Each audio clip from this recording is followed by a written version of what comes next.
अस्सलाम वालेकुम, sir Khurram Kashan is here. और आज मैं आपको बिजनेस लॉ का कॉन्सेप्ट दूंगा। बिजनेस लॉ का मतलब है अ सेट ऑफ रूल्स, और रूल्स फॉलो किए जाते हैं ताकि किसी भी काम को मुकम्मल किया जा सके अकॉर्डिंग टू रूल्स। तो यहाँ बताया जा रहा है कि रूल्स जो हैं वो अगर बिजनेस में होंगे तो वो बिजनेस लॉ कहलाएगा। तो बिजनेस लॉ का one of the most important topic जो है वो कॉन्ट्रैक्ट है। कॉन्ट्रैक्ट जो है वो मैं आज एक्सप्लेन करूंगा कॉन्ट्रैक्ट क्या होता है। इसको हम उर्दू में मुआहदा कहते हैं। कॉन्ट्रैक्ट को डिफाइन करने के लिए पहले मैं आपको बता दूं कि कम से कम 2 या 2 से ज्यादा लोगों की रिक्वायरमेंट होती है। यानी इसका मतलब ये हुआ कि अगर फर्ज करें कि 2 या 2 से ज्यादा लोग कॉन्ट्रैक्ट कर रहे हैं तो ही कॉन्ट्रैक्ट अमल में आएगा। यानी एक सिंगल पर्सन कभी भी कॉन्ट्रैक्ट अपने आप से नहीं कर सकता। तो यहाँ पे मैं क्लियर कर दूं कि कॉन्ट्रैक्ट क्या होता है। तो कॉन्ट्रैक्ट क्लियर करने के लिए हमें कम से कम 2 पार्टीज रिक्वायर्ड हैं, जो कि व्हाइट बोर्ड पे मैंने मेंशन की हुई हैं, mister A and mister B. Mister A जो है वो क्या कर रहे हैं, एक्सचेंज, इन दोनों के दरमियान में एक्सचेंज ऑफ प्रॉमिस हो रहा है। यानी प्रोमिस एक्सचेंज हो रहे हैं किसी पर्टिकुलर एक्टिविटी के लिए, और दोनों ही जो है वो ऑब्लिगेशन फॉर्म कर रहे हैं। यानी इसका मतलब ये हुआ कि कॉन्ट्रैक्ट के लिए 2 पार्टीज के दरमियान एग्रीमेंट का होना जरूरी है। अब सवाल ये पैदा होता है कि एग्रीमेंट होता क्या है। तो एग्रीमेंट के एलिमेंट को एक्सप्लेन करने के लिए मैं आपको यहाँ पे क्लियर कर दूं कि एक पार्टी ऑफर करती है तो दूसरी पार्टी उसे एक्सेप्ट करती है। अगर एक पार्टी कोई चीज सेल करना चाहती है, mister A want to sell his house for ₹50 million और एंड मिस्टर बी एक्सेप्ट्स, तो ये एक एग्रीमेंट बन जाएगा। तो एग्रीमेंट क्या होता है? एग्रीमेंट 2 लोगों के दरमियान में एक ऐसा अहद होता है, एक ऐसा इकरारनामा होता है जिसमें कंसिडरेशन को फॉर्म किया जाता है। यानी एक शख्स दूसरे शख्स से कोई फायदा हासिल करेगा तो दूसरा शख्स भी पहले शख्स से कोई फायदा हासिल करेगा। यानी चीज की लेन या देन पैसों के एवज होगी। तो इसका मतलब ये हुआ कि कॉन्ट्रैक्ट क्या है? Every agreement which is enforceable by law is called contract. यानी हर वो एग्रीमेंट जो कि कानून की नज़र में बहुत अहमियत रखता है, हर वो एग्रीमेंट जो इन्फोर्सेबल बाय लॉ हो, उसे कॉन्ट्रैक्ट कहा जाता है। अब सवाल ये आता है कि वो इन्फोर्सेबिलिटी बाय लॉ क्या होती है। तो कॉन्ट्रैक्ट के कुछ एसेंशियल एलिमेंट्स होते हैं जिसका फुलफिल करना ज़रूरी है कॉन्ट्रैक्ट का क्रिएट करते वक्त। उन एसेंशियल एलिमेंट्स के बारे में, चंद एसेंशियल एलिमेंट्स के बारे में मैं आपको बता दूं। तो पहला एलिमेंट क्या है? एग्रीमेंट, जो मैंने अभी आपको बताया, एक दफा पढ़ देता हूं। Every promise and every set of promises forming the consideration to each other is called an agreement. Agreement के जरूरी है कि ऑफर और एक्सेप्टेंस हो। ऑफर क्या होती है? When one person signifies to another his willingness to do or to obtain from doing anything with a view to obtaining the assent of that another to such act of abstinence, he is said to make an offer।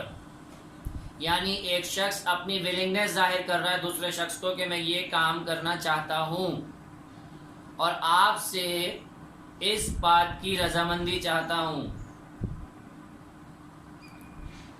इस तरह की पेशकश या इस तरह की ख्वाहिश को ऑफर कहा जाता है।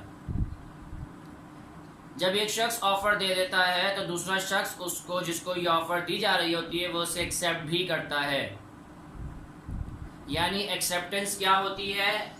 When a person to whom proposal has made significance assent there to proposal is said to be acceptance. यानी जिस तरह की ऑफर दी गई है उसको अहमियत देते हुए एक्सेप्ट कर ले, उसे एक्सेप्टेंस कहते हैं।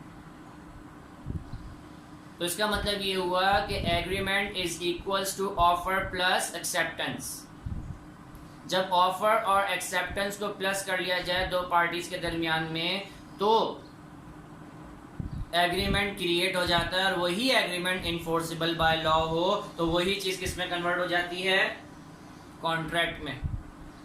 तो इन दोनों में अब मैं आपको क्लियर कर दूं कि इन्फोर्सिबिलिटी बाय लॉ कैसे आती है। जैसे फर्स्ट कॉन्सेप्ट मैंने आपको दिया कि एग्रीमेंट होता है ऑफर एक्सेप्टेंस का मजमुआ, उसके बाद कॉम्पिटेंट पार्टीज यानी दोनों पार्टीज का कॉम्पिटेंट होना, 18+ एज होना और मैच्योर होना और क्वालिफाइड होना। ये सारी चीज़ें, क्वालिफाइड से मुराद ये है कि वो उस काबिल हो, अहलियत रखता हो और कोई उसका क्रिमिनल रिकॉर्ड ना हो उस पर्टिकुलर ऑब्जेक्टिव के अंदर,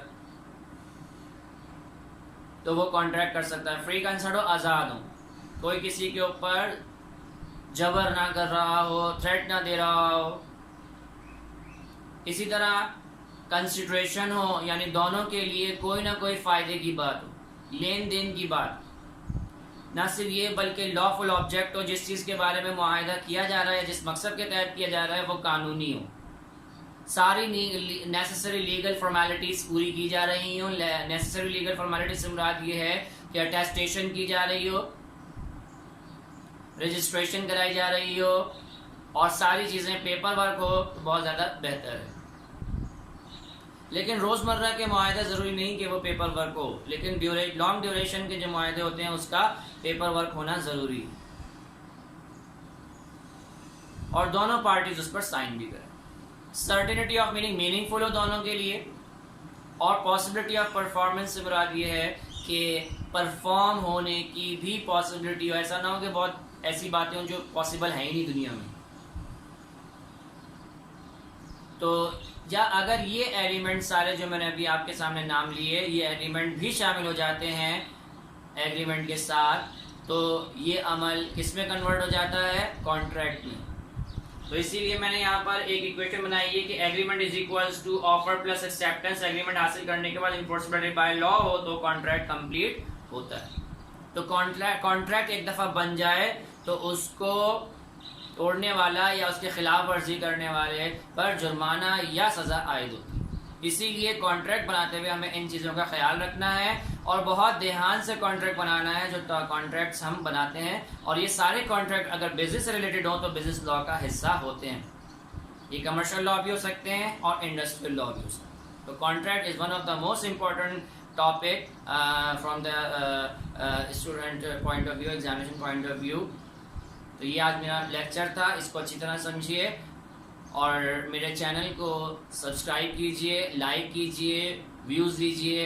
इंशाल्लाह आपको बहुत बेहतर फ़ायदा होगा। जज़ाकल्लाह, थैंक यू।